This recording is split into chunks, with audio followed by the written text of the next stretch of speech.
Now, MPs from arid and semi-arid parts of Kenya want the government to declare the drought ravaging some parts of the country a national disaster.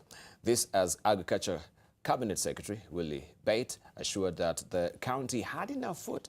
The legislators are also concerned about the slow pace of implementing low-term measures to deal with recurring season of drought, as the Met Department predicts more dry months ahead.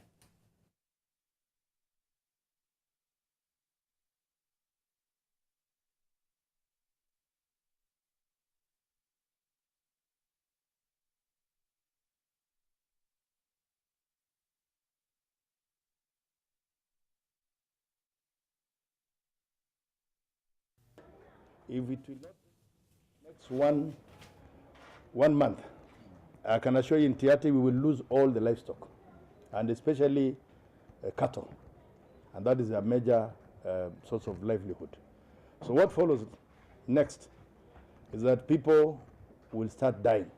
Government should be able to rethink how to deal with this situation in this country, so that we don't have this situation arising every after 3 years, 2 years. These pastoral areas, the arid and semi-arid areas, government should be able to direct resources, build some of the dams in these areas, harvest water, irrigate these areas so that there is water for consumption by the people. Allow me to introduce our panelists who are already here, of course, so that now we can actually also thrash these matters out, especially the looming droughts, which we know resources are bound to be also a very ticklish issue when it comes to security matters. We have with us Professor Naomi Dambe, who is the Vice Chancellor of KCA University, also an expert on defense and foreign policy. Also, we have with us Dr. Apollos Mashira. Mashira is a criminologist from Egerton University. Also, we do have with us Dr. Mumo Nzau, who is a governance and security strategist. And we have Dr. Mustafa Yusuf Ali, who is a conflict resolution and national security expert. Good morning, gentlemen. Good morning. Right, we can see also what is on the front page of the Citizen in Tanzania right now. If we may just check that particular headlining story of the EAC and what Museveni is saying, that drought is self-inflicted. Do you agree with Museveni that this drought is self-inflicted? Because we can see in Tanzania, they're saying that they have enough food. Here in the country, we've had also the cabinet secretary saying that we have enough food, but we understand 4 people have already died so far. So this really flies in the face of what is telling us that we have enough food, yet there are 4 people who are already dead because of drought in the country. Let's begin with Dr. Nzau. Yeah, in any recipe for national security or regional security, environmental matters are very important, and we are talking about the concomitant issues to do with food security also. And so the two are interrelated, they are intricately related, and therefore I think the institutions we have in place ought to up their game each time to ensure that the problems associated with drought and ravages of weather and climate change are well taken care of, in order that our people are secure. If they are not well fed, then we are also insecure in many ways. So I think those are good concerns. It is not to show that some countries are doing better than others and so on. The region is basically facing drought, and the mitigation factors or processes should be in place. Governments are not doing too badly off, but there is room for better performance in terms of securing the safety of our people. But it seems we always go in a vicious cycle. This is not the first time that we normally hear about drought. We know how it will be. We have a spell of, a dry season. We have also an influx of so much rain, but we don't seem to learn from it. In between, we're still grappling with this issue. So this is not the first time. Remember for Kenya's initiative. Why are we remaining none the wiser when it comes to drought? It's appalling to hear people dying in this country, and yet there is enough food in some pockets of the country, and some out of the countries there is so much drought. Dibal, there should be no shortage of food in this country. That's number one. Yes. The distribution of food to the remotest corner of the country is something that must be done well. There should be no any reason why there is no food or water in Turkana or Mandera or Isiolo. About the weather, that's okay. Weather patterns do change, and we might have more rain this time. Next time we have less rain. But Kenya still depends on rain-fed agriculture, and that Kenya depends on rain-fed agriculture and not irrigation in a place where there is sufficient water to irrigate is something that is still baffling. And the shortage of food that we are experiencing at the moment in various parts of the country is something that must be wholly blamed on Kenyans, in particular those who are responsible for this kind of work, the Ministry of Agriculture and the other line ministries. Ministry of Devolution and So Planning. I agree with Museveni that this is, in terms of food shortage and famine, this is something that we have to blame ourselves. We cannot, there are many countries which do not receive a single drop of rain, you know, for 9 months, 10 months, and they're actually exporting food. Why is Saudi Arabia exporting rice? All right, okay. Let's hear from Professor Nomi Damba. The bar at the all science that you can look, find and look for, point to wars, ravaging war that will be fought here in Africa over water. Over water. Yes, and I had a very, very good in-depth analysis while I was in Israel from an old professor who's done, spent all his year studying climate change and the impact of climate change. What is happening is at this point, that Museveni, Trump cannot have delusion that there is not going to be a real serious climate change impact on our life. What is so wrong and in terms of underpreparedness of ourselves, we are consuming water, we are wasting water all over the place. Yes. Israel is pumping water from Sea of Galilee all the way to Tel Aviv, covering the whole country. And they have one of the most sophisticated dissolution plant that there is that serve the country. Israel consume and conserve every drop of water so that it is constantly recycled and used by people very wisely. We need to wake up in Kenya. We need to understand we have plenty of water under the Turkana Desert. We have Lake Victoria, and we have rain in Kenya, on several parts of Kenya, which are being wasted and gone, and we are not prepared. We cannot pretend that all of a sudden there is a crisis. This has been coming all along. It's been very cyclic. Yes. We don't seem to really come with any prime solution on how we can handle drought in this country, right? Dr. Apollos? First, let me give my deep condolences to Kip Kolil, our neighbor in Mamanet, who has just been killed by an elephant 2 hours ago now. So Mamanet people are now worried and rioting because elephants are now coming to our homes. They have nowhere to stay. Their forests were destroyed. So they are now coming to our granaries, and when you try to prevent them, they kill people. They have just killed Kip Kolil just now. Then Professor Madai told us, if you destroy nature, nature will destroy us completely. We have destroyed our forest, we have destroyed Mau, Mount Kenya, Aberdares, Mount Elgon. That is why we have no rains. And this may continue for a long time. So it is about time that the government tried to put steps to preserve nature. These elephants that have killed our neighbor have killed because the county government of Laikipia has misused 96 million Kenya shillings, fencing a small kilometer instead of fencing a rugged place. 200 million has just been released by the government to go and fence, and I'm sure it will be misused just like they misuse all the time.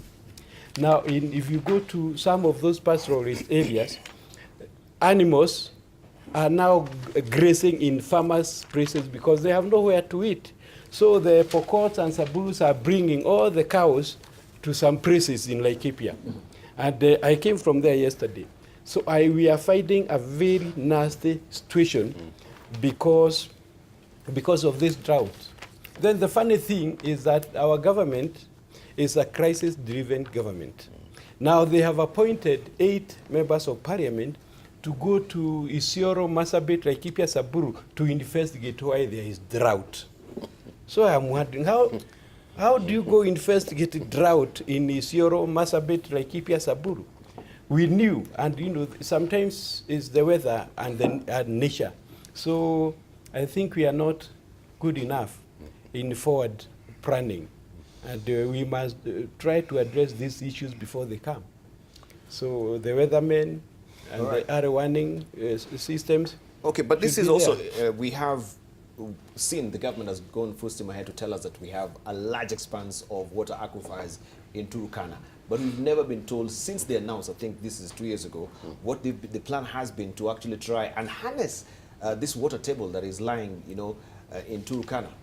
So we have enough water to be supplied in this country, yet there is no actionable plan on how they're going to harness this. Or maybe this is the time they should come and tell us what is the phase that this particular project is at, so that people will know how we can actually make Kenya not a water resource country as it started to be by international community. The people who are supposed to be planning are inside the box. Yes. And when you are inside the box, you cannot come out and think beyond that.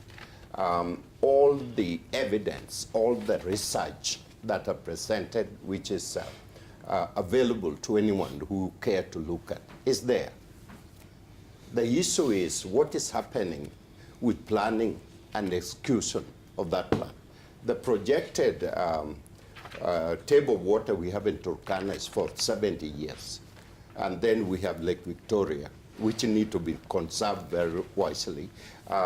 Like Apollo just said, yes, we're cutting trees. Now, where do we expect water to come from when we're chopping off the trees, interfering with the mouth forest? Table of water is down.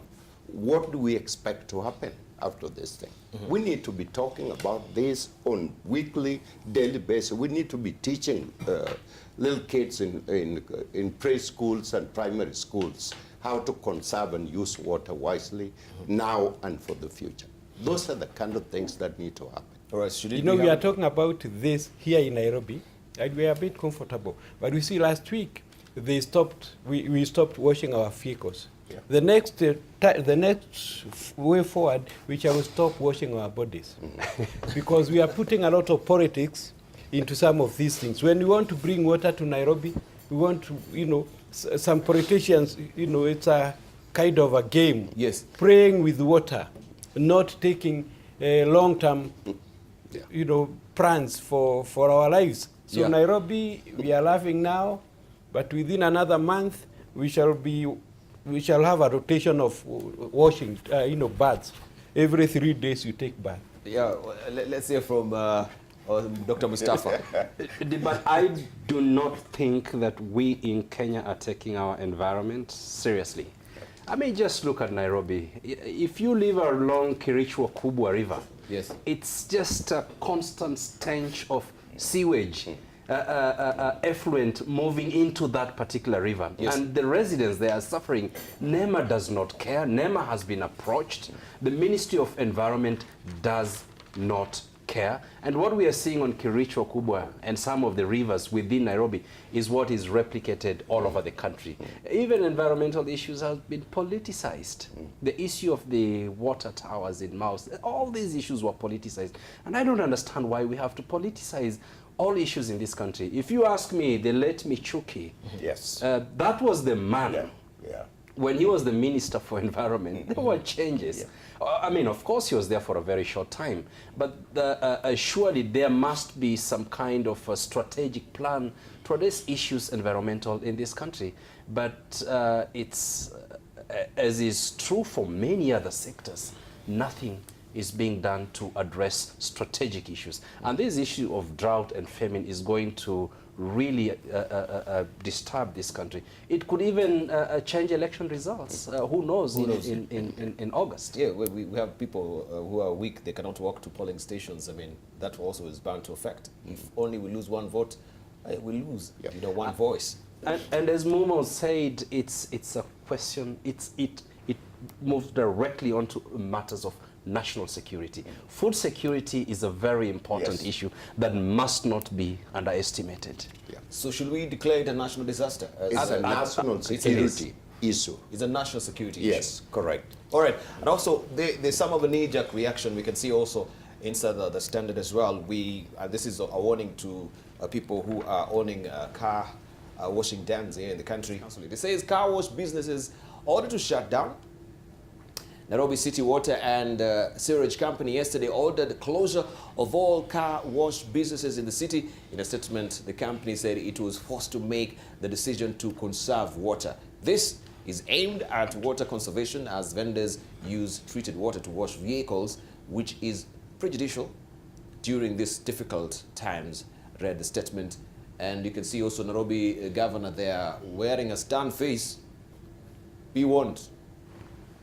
And of course, this is also a very detailed news there. Crisis now deepens as acute water shortages. I think water shortage, it continues on the next page. And let me just show you what it says as acute water shortage hits region. Yeah, so that's Laikipia. that is where I come from. This is Laikipia? Is it not? Two rivers flowing into Lake Naivasha dry up as Nakuru County stops irrigation in Rongai. This is what is happening. Let's hear just from Peter Biara-Jack. And I know also this is bound to affect South Sudan as well. We just also read a statement from Museveni, and this is headlining the front page of The Citizen. Let me just show you for your sake because we're not here. The Citizen, where is The Citizen now? There you go. It says EAC drought is self-inflicted. Do you think this drought is self-inflicted? We can see there's a story also of Somalia. The UN also is warning, is sounding an alarm. Of course, the looming drought in Somalia also is a national security issue. Well, I think there are many different factors that contribute to making the drought happen. Of course, there are larger global problems, as you know, related to climate change that is making water scarce and making things very difficult for everybody in the world. But at the same time, there are preventive and also there are actions that states and government take to basically reduce the larger global impact of climate change. Yes. And I think this is where I have to agree with my colleagues in the panel that it's not very difficult to see that not much is being done. In fact, it gets worse in South Sudan. Right now, I think the Nile is really being threatened. Since the end of the war in 2005, there's been a lot of this bottled water, a lot of things that have been dumped into the Nile. Over and over again, you see the Nile getting very shallow, where even in some parts, you can't move the barges that used to connect South Sudan and North Sudan. So over time, you see these problems are happening and no one is taking any actions. The same thing with our demand for fuel. People need firewood, they need something to provide energy. And you see a lot of trees being cut down and nothing being done to replace them. And then when you add it on top of that, the impact of conflict. You have in South Sudan, for example, now a wildlife being severely threatened, where you have all these rebel groups who are just in the jungle and shooting down animals so that they can provide food for their soldiers and so forth. So it has gone to the extent that some of our own national parks are now being threatened. There is a Badingolo Park in Jonglei that was recently closed because one of the former rebel groups has put troops there. And these troops were not being paid every month and their food was not coming on time. So they were basically just living off the land and shooting down wildlife. So it's a combination of many different factors. And I think all the scientists in the world are not mad when they warn that this consequence of climate change and environment is something that we have to pay attention to. So I think it's an existential threat, actually. It's an existential threat. The current generation may not fully understand it, but I think it's one of the major crises that we face in this region, these issues of environment and weak systems of state that are not delivering on the strategic objective as put by Dr. Mustafa. All right, thank you. And of course, Peter Biara-Jack is the Director of the International Growth Center in South Sudan, Juba. Let's hear from Dr. Mumo Nzau. Yes, I think there are two levels here. This is partly a common problem affecting our region, our country. So it's a collective problem. And this is what sometimes we call the collective action problem. When everyone has to do everything, no one does it because there's what you call free riders. And that's what probably President Museveni is talking about. You have people who think environment is another person's problem. Some government will take care of this and all that. And it becomes what we call the problem of what we call the collective action problem. So that is at the regional, international level, because of course, you know, many countries in these parts are not actually responsible for most of the problems that are affecting, for example, ozone layer and so on. It's a few countries, but they are to blame for 99% of the problem. So that is one. Now, on the flip side again, if you come into Kenya and so on, then we have strategic grain reserves. They should be well monitored. They should be well managed such that you can even have in fact, they should be able, ideally, to run a country for at least 5 years. Botswana can do it, actually, and it's almost, it's as good as semi-arid, you know, most of Botswana. So that is important. Now we have our county governments. They ought to, I mean, if you're in a place like Marsabit County, or what you call Isiolo, you know, Baringo County and so on. These are counties that are perennially having these problems. And it should be the foremost concern of the legislators there and the people and, you know, the people in the management of county affairs to have very elaborate programs about what to do about these. But at the same time, of course, national government should also have elaborate programs on the same. We have the Galana Kulalu project on maize and so on. We need to question that particular project because they did produce a lot, and they were doing. They've been distributing a lot of food in Kilifi and parts of the coast and so on. I may not have all the nitty-gritties, but I think if we can do more of that and in a good way, we can actually mitigate these problems. And we can, but you see, we cannot say that we cannot say put an end to weather changes and so on, but we should be able to fight back, ensure that it is done well each time. Right, but it seems there's a poor planning that is very wanton in this country, because you can see from the other side of the pendulum, there's a lot of food, especially in the food basket areas of this country, and on the other spectrum, we are lacking completely. And as I mentioned, we don't seem to come with prime solutions in between. Yeah, because just two, was it 3 years ago? Where was it also in Laikipia? I don't know. It was actually in Central Region. We saw milk glut. Yes, and you could see farmers wading through milk because we didn't have storage facilities. Yeah, so we suffer from excesses sometimes. We suffer from excesses. Yeah, sometimes. I mean, you will see the narrative will change. The rains will come here in March. You know, and then people will complain, oh, it's flooding now. You know, the whole place is full of water. Crocodiles are coming home to the houses. I mean, I see that in Tanariva each time. So, you know, I just opened the door and there was this crocodile. You know? Now there are more crocodiles around the houses. You know? So it's elephants coming home across in Mamarnet Forest, and that is a very important resource, Mamarnet Forest and so on. And we have many others. And of course, our condolences to that family and our deepest sympathy as well. And this is appalling that we are hearing now. This is the second victim who's being killed by an elephant this month. Yeah. You know, you know, in Nyandarua, when you give a dog milk, it runs away. When you give cabbages to cows, cows run away. When other people are dying of hunger. So you wonder why we cannot transport some of that excesses to neighboring districts of Baringo, like They don't run away because they have enough milk there. they hate milk so much that they take off. And you can see cows running away from cabbages. So you can see the excesses and the dynamics. Yeah, I think the most deplorable thing is to continue this kind of crisis planning. What we're talking about, food rot, the potatoes rotting in other parts of the country, the cabbages you see pile up on the roadside on other parts of the country, the milk, like what Apollo is just saying. And while these folks are dying, with the children are going without milk. So what in the world did we create local government to do? You know, where's the planning? Yes. Where's the forward thinking? So we need we need as a country to have a new mindset. Yeah.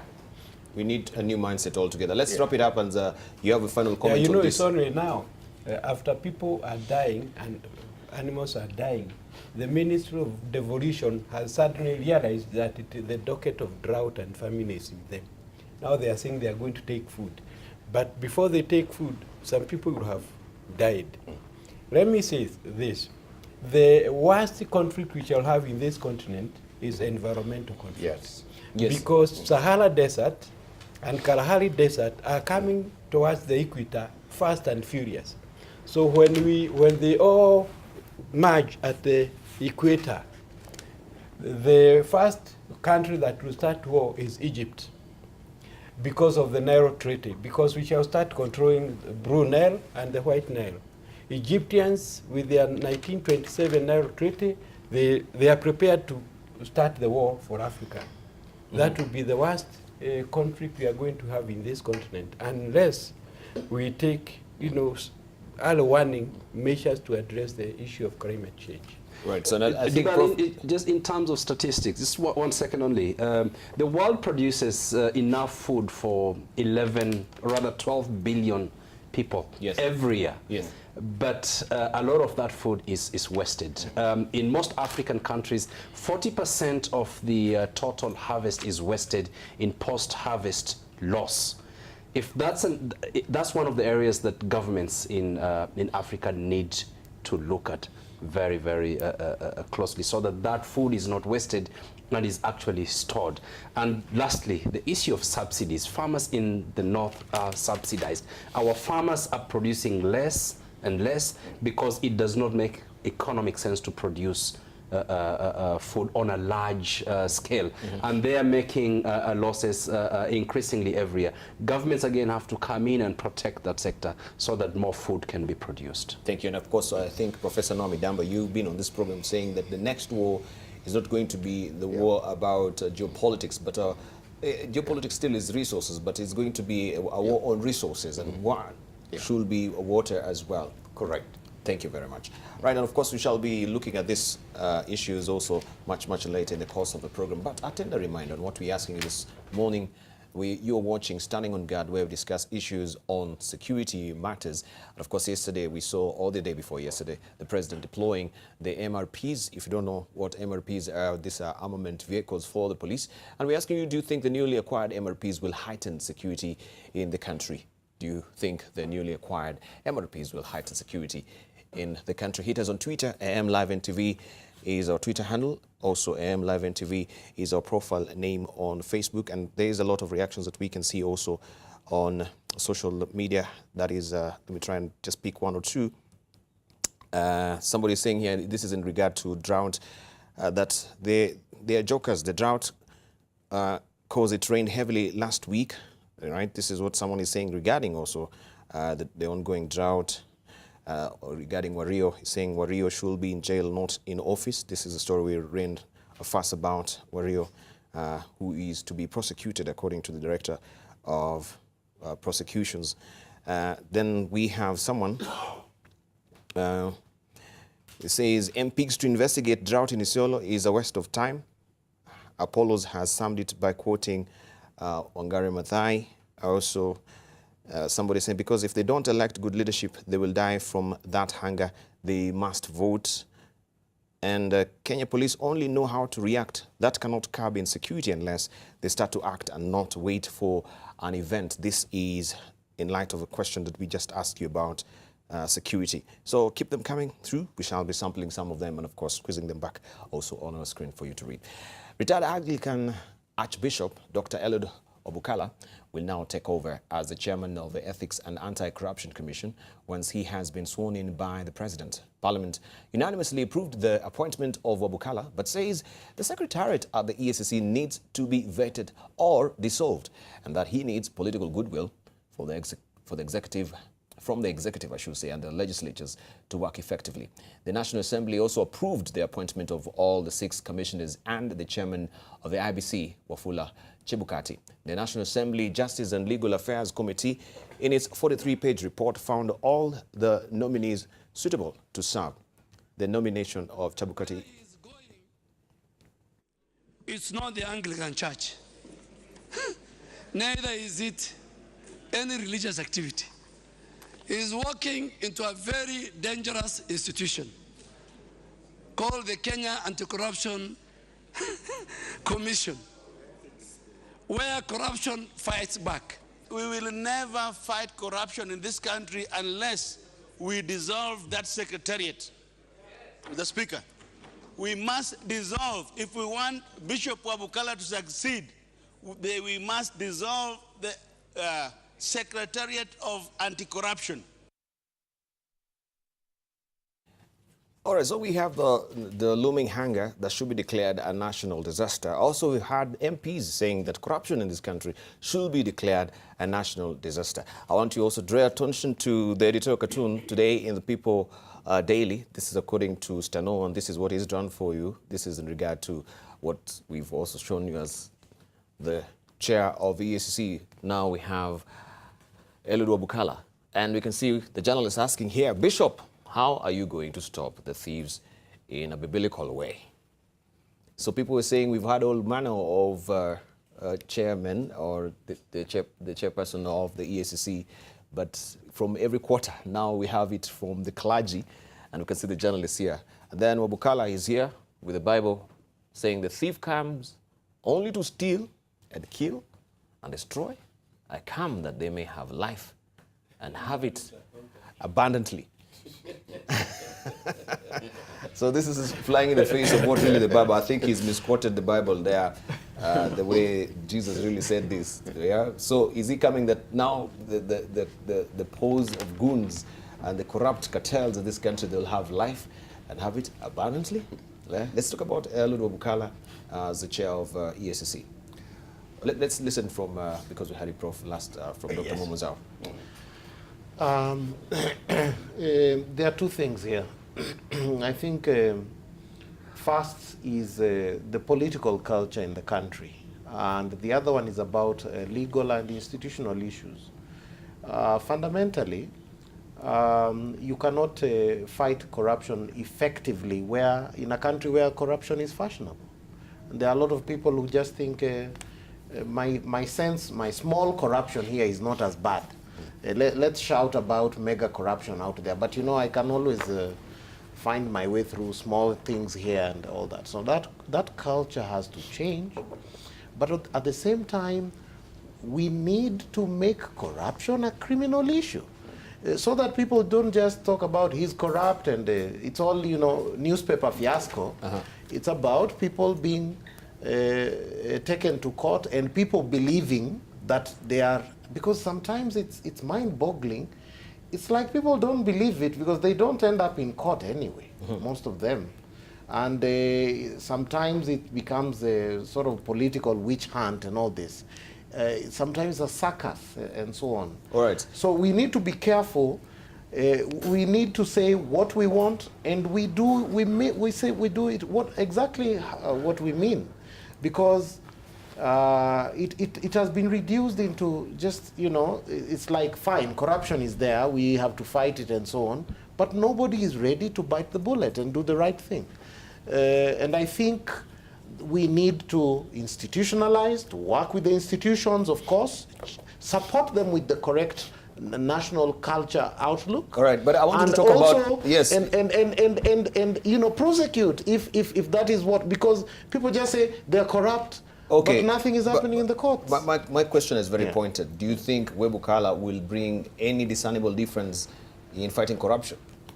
As a person, he cannot. It is an institution.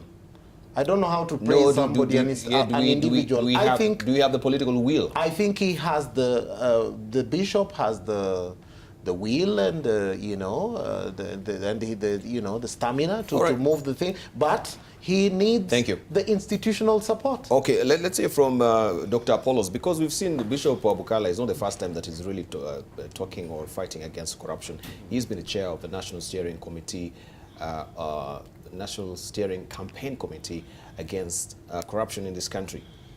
Do you know of what National Steering National Steering Anti-Corruption Campaign Committee has been doing so far in fighting corruption? You see, I think... Are you even privy to this particular organization? No. You've never heard about it? Archbishop Webukala will be a very frustrated man in the new position, because he will quote the Bible and say that a thief has 40 days, quoting the Bible. But here in Kenya... No, but that is not from the Bible. Which verse in the Bible that there says is some that praise. You only have to wait for 40 days, then the thief will be arrested. But in Kenya, in the book of Proverbs. But in Kenya, a thief has 40 years. Remember the golden bag scandal? Yes. It is still there, waiting to be prosecuted. The problem with Kenyans is that our social reaction to white-collar crime is very ambiguous. We love them, yet we hate them. Because sometimes I admire Kamlesh Patel, I admire the agro-leasing people, I admire the chicken gate people, I admire all these people who steal and they are there. Like this young lady who was carrying the money in... Kafura. Yeah, Kafura. I admire her. I wish I would meet her and take tea with her. Then you get a soft loan of 60 million, just 50, like 50 million. So Kenyans are very funny people. They admire these thieves. And the prosecution, investigation, and the sentencing of white-collar crime is very soft. The people who are prosecuting like those thieves. The judges like the thieves. The CID like the Halake Wako with his fiasco. You can see what he does every day, but he still continues to survive. So Webukala has a very long way to go. He will agonize and he will be a person in problems. He'll agonize, okay. And then the secretariat, we've heard MP saying the secretariat also should be dissolved because they don't have, the wherewithal. Not really the wherewithal. They seem not to be, or they are lapdog of the executive, according to some pundits. Duba, I think Mumo said that this is what you call it, economic crime. Yeah, it's an economic crime. It is a national security issue. That's right. Period. That's right. And here's the reason why I'm saying that. And Kenyans better wake up to what I just said. Donald Trump is planning to tie all aid to Africa to the level of war on corruption. Yes. And he's signaled several places where he's going to cut aid. Now, for years, we thought business as usual. Life is okay. We're getting U.S. aid. We're getting some aid from Europe and all that kind of thing. Yes. The time has come to cut those aid. And when you cut those aid, and we have ravaging climate change, which is impacting us, and we have construction and all other things that are necessary for us to move ahead with development. Yes. We will not move ahead with development. So getting a man in robe and Musalaba in front is just not good enough. The issue is this man going to be given opportunity? Is he committed himself to really make a difference? Because it is war. We have an example in this country of Muchuki. We now have example of Matiang'i. Who is willing to die for the cause to make Kenya number one and make a change? That is where it is coming from. We can no longer pretend that life is okay when people looting left and right what is supposed to be public good, and these people are free and running around free. Right. I'm calling for an economic committee Yes. type of prison. All right. These people need to be locked. Right. We'll look into this also because I think there was a sort of a leaked questionnaire about the Trump transition questionnaire, and these questions that also Professor Nomi Damba is asking are very poignant. And one of them that is tied to corruption is they're asking, that is quickly followed about the humanitarian assistance money. They're asking, with so much corruption in Africa, how much of our funding is stolen? That is the US asking. Why should we spend these funds on Africa when we are suffering here in the US? Correct.